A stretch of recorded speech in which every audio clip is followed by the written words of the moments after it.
আসসালামু আলাইকুম, আমি মুহিম হোসেন। তো আজকে আমরা দেখব কিভাবে আমরা ডিএসসিপি স্কোপ তৈরি করে একটি নির্দিষ্ট ডিপার্টমেন্টের জন্য নির্দিষ্ট আইপি বরাদ্দ করে অটোমেটিকলি সেট করা। তো এই জন্য আমরা প্রথমে টুলসে যাব, এরপরে আমরা ডিএসসিপি যেই টুলস আছে ডিএসসিপি আমরা যাব।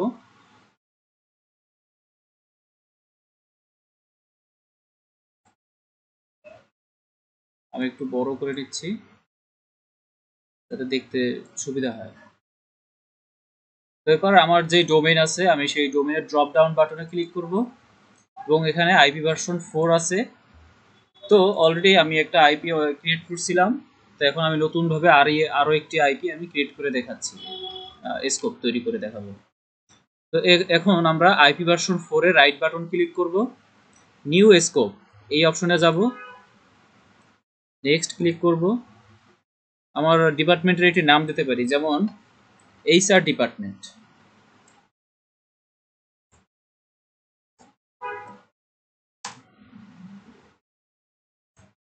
এইচআর আইপি ডিসক্রিপশনে আপনি আপনার মতো যেভাবে আপনি ডিসক্রিপশন দিতে পারেন।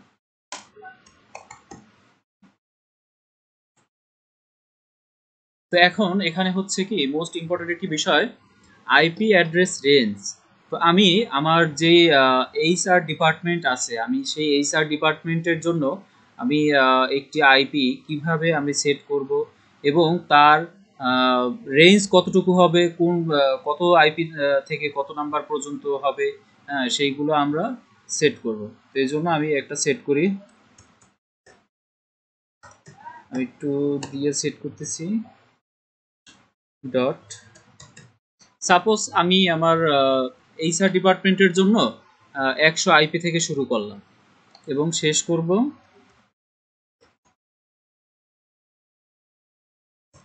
200।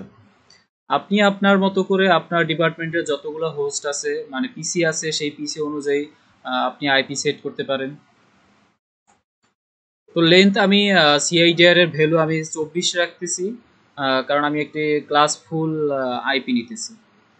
সাবনেট মার্কস যেহেতু আমি সিআইডিআর এর ভ্যালু 24 রাখছি, সেহেতু অবশ্যই সাবনেট মার্কস হবে 255.255.255.0। ওকে, এখন আমরা নেক্সট ক্লিক করব। এখানে তেমন কিছু না, আমরা নেক্সট ক্লিক করব। 8 দিন পর্যন্ত থাকবে, নেক্সট। এখন এখানে আমার ডিফল্ট গেটওয়ে আমার দিতে হবে, তো আমি ডিফল্ট গেটওয়ে দিতে পারি 192.168.20.1 থেকে। আমার গেটওয়ে হবে 1, অ্যাড দিচ্ছি। এখন আমরা নেক্সট ক্লিক করব। এখানে আপনারা দেখতেছেন যে আমার ডোমেইন নাম সিলেক্ট শো করতেছে এবং এখানে আমার যে আইপি অ্যাড্রেস আছে সেই আইপি অ্যাড্রেস যেটা ডিএনএস হিসাবে দেওয়া আছে সেই আইপি অ্যাড্রেস শো করতেছে। আমরা এখানে নেক্সট ক্লিক করব, আবারও নেক্সট।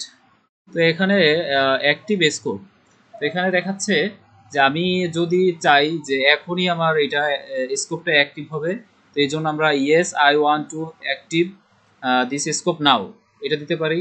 কিন্তু আমি যদি চাই যে না, এই স্কোপটা আমি তৈরি করে রাখছি কিন্তু এটা আমি পরবর্তীতে অ্যাপ্লাই করব, তো সেহেতু আমরা know I will active this scope later আমরা এটা সিলেক্ট করব।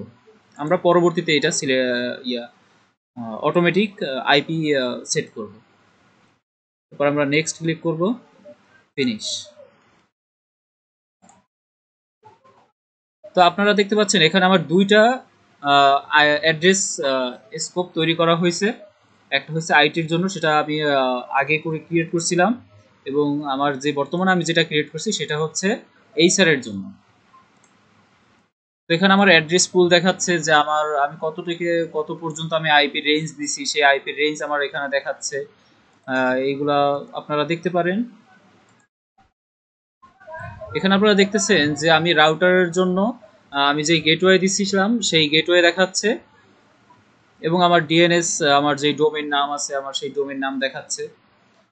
তো আপনারা এইভাবে ডিএসসিপি স্কোপ তৈরি করতে পারেন, নির্দিষ্ট কোনো ডিপার্টমেন্টের জন্য নির্দিষ্ট আইপি সেট করবেন অটোমেটিক্যালি। তো এই জন্য আপনারা ডিএসসিপি অবশ্যই ব্যবহার করবেন এবং কিভাবে আজকে আমরা দেখলাম কিভাবে স্কোপ তৈরি করা হয়। ওকে, ভিডিওটি ভালো লাগলে অবশ্যই লাইক করবেন, কমেন্ট করবেন এবং সাবস্ক্রাইব করবেন। ধন্যবাদ।